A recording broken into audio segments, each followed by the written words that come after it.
Apa itu siksa kubur?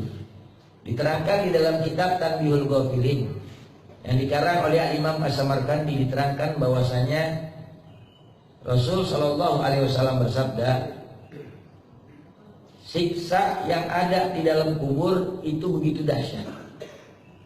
Nabi katakan, siapa yang dia masuk ke dalam kubur lalu kemudian tidak mampu menjawab pertanyaan daripada malaikat Allah Subhanahu wa taala yang bertanya kepada kita di dalam kubur, maka niscaya akan didatangkan kepada kita azab yang begitu dahsyat. Di antaranya kubur akan menjepit kita sampai hancur kita punya tulang belulang, remuk semuanya.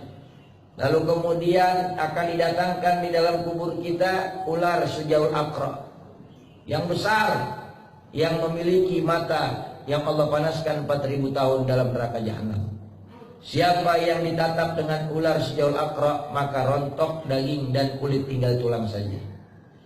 Belum lagi di dalam riwayat yang lain diterangkan itu ular sujaul aqra, satu ular punya 70 kepala.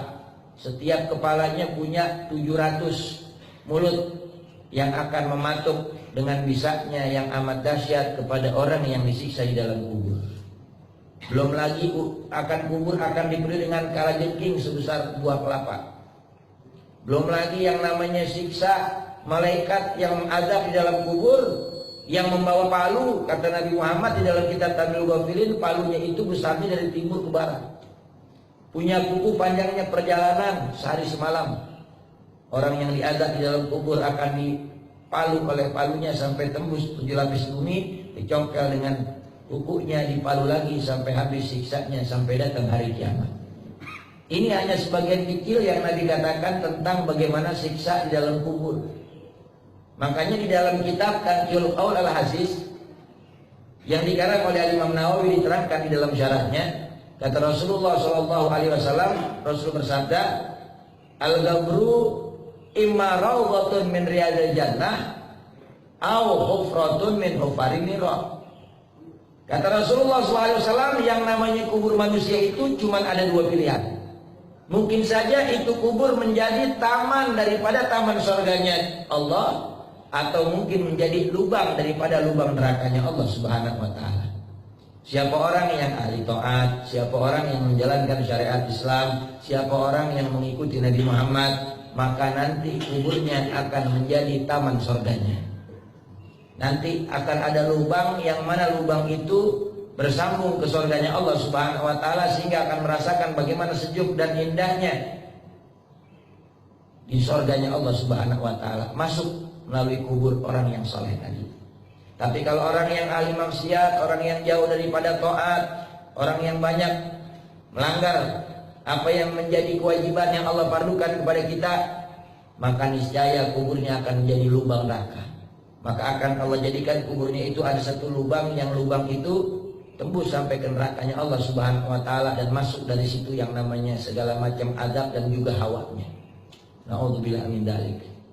Api neraka jahanam diterangkan di dalam kitab Tanbihul Ghafilin, Allah nyalain apinya saja 1000 tahun.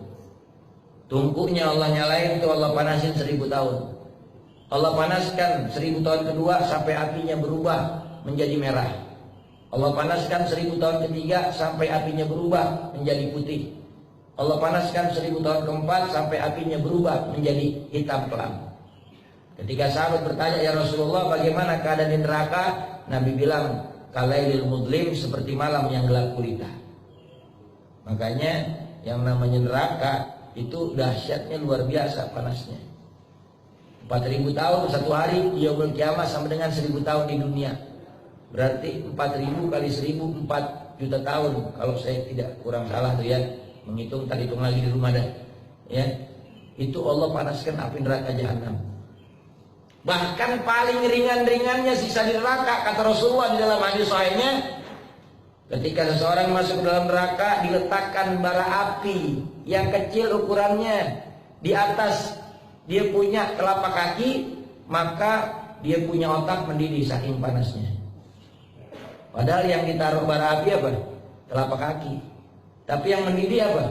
Otaknya mendidih. Saking panasnya tuh. Makanya jangan sampai kita dianjurkan Rasulullah SAW untuk selalu memperbanyak baca doa apa? Minta sama Allah Subhanahu wa taala perlindungan daripada api neraka.